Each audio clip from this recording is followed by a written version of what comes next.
예, 조원봉의 라디오 2024년 4월 4일 오후 7시 03분을 지나고 있습니다.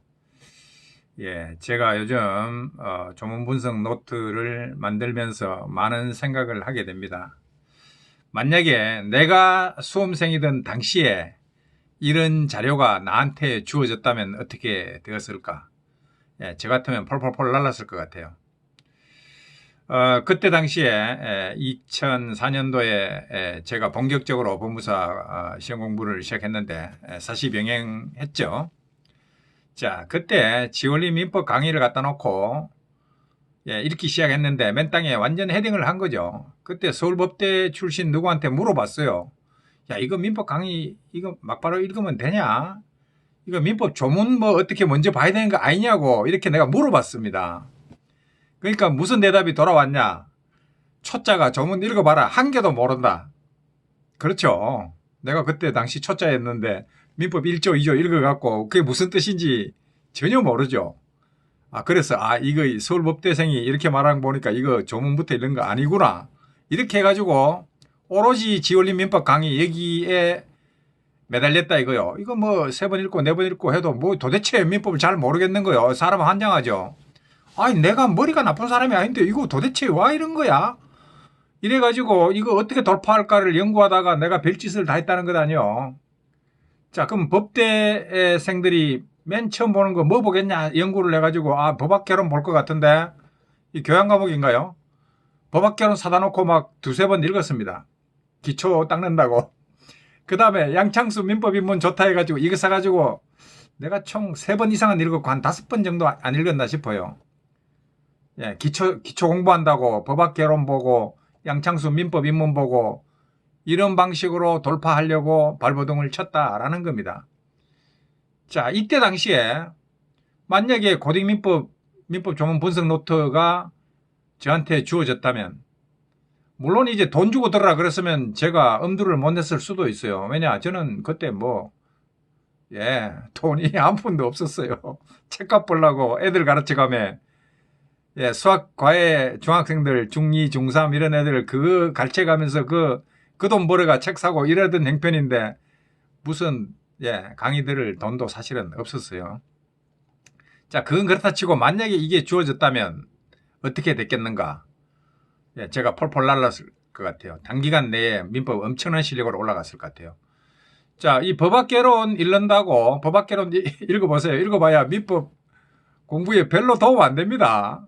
너무 엉성하게 아주 기초적인 거 개념 몇 개 설명하고 끝나는 거 법학개론 아닙니까? 그 다음에 양창수 민법 입문 책이 좋죠. 민법이 어떻게 돌아가는가를 이해할 수 있게 잘 설명은 해주는 건 맞는데 양창수 민법 입문에서 다루는 그 민법의 양이 너무 적어요. 매매 어떻게 해가 쭉 따라가면서 동시행 항변권도 나오고 여러 가지 법학을 이해할 수 있는 기초 설명을 해주는 건 맞아. 그러나 민법 1조부터 1118조까지 우리는 그걸 다 공부를 해야 되는데 그게 다 시험범인데 너무 일부만 가르쳐준다 이거요. 이걸로 양이 안 찹니다. 그러니까 도움이 안 된 건 아닌데 도움이 됐어요. 도움이 상당히 됐는데 양적인 측면에서 너무 모자란다 이거죠. 이거는. 근데 고등민법은 뭐냐 이거요. 1조부터 1118조 다 망라해버렸습니다. 민법 조문 분석 노트 이거 1조부터 1118조까지 망라했습니다. 제가 왜 조문 강의하면서 이거를 몽땅몽땅 처음부터까지 다 봐라 라고 하는 이유가 뭐냐면 수험생 당시의 경험 때문입니다. 법학개론 봤는데 제가 바랐던 그 기초가 다 충족이 안 되고 양창수 민법 입문을 3번, 4번, 5번 이렇게 읽어도 도움은 되어서나 민법 전반을 해결하는 1조부터 1118조까지 다 민법 입문에 설명한 거 아니잖아요. 극히 일부입니다. 빙산의 일각만 가르쳐줍니다. 그러면 우리 공부할 양은 빙산의 일각이 아니고 빙산 그 밑에 바다 밑에 빠져있는 그걸 다 공부를 해야 되는데 빙산의 일각만 보고 우리가 만족이 되겠습니까? 그러니까 도움은 되어서나 큰 도움은 안 되는 거죠. 닦아놓고. 근데 고등민법 이거 엄청납니다. 이게 제가 제일 중점을 둔 게 초짜라도 민법은 무조건 처음부터 끝까지 다 봐야 된다. 전체를 알아야 일부분을 알 수 있다라는 제 경험에 따라 가지고 1조부터 1118조까지 다 다루는 겁니다. 민법 조문 분석 노트도 마찬가지입니다. 중요한 것만 다룬다고 그런 거 없어. 1조부터 1118조까지 몽창 다 봐. 제가 이렇게 이런 강의를 만들고 이런 자료를 만든 이유는 제가 수험생 때 바로 이런 부분에 부족함을 느꼈기 때문입니다. 예, 기초를 찾아 헤매던 나한테 고딩민법하고 민법 조문 분석 노트를 앵겨줬다 이러면 저는 이거 한 10번씩 돌려버렸을 거예요. 그리고 민법 강의 호다닥 막 번개같이 장악을 해버렸을 거예요. 그러면 제 민법 실력이 향상되는 속도가 2배 이상 빨라졌을 것이다. 제가 2, 3년 만에 도달했던 그런 수준은 1년 지나면 다 그 수준에 가버렸을 것이다. 이런 생각이 듭니다.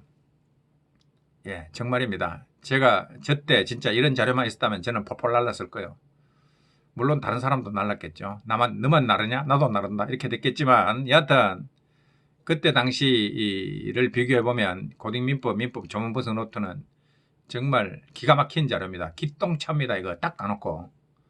자, 어쨌든 고딩민법, 민법 조문 분석 노트 틈나는 대로 돌리세요. 틈나는 대로 돌려가지고 민법 조문 달달달 하면 기본서 솔직히 다 조문 해설해 놓은 거, 조문에서 한 걸음 두 걸음 나간 얘기밖에 더 합니까?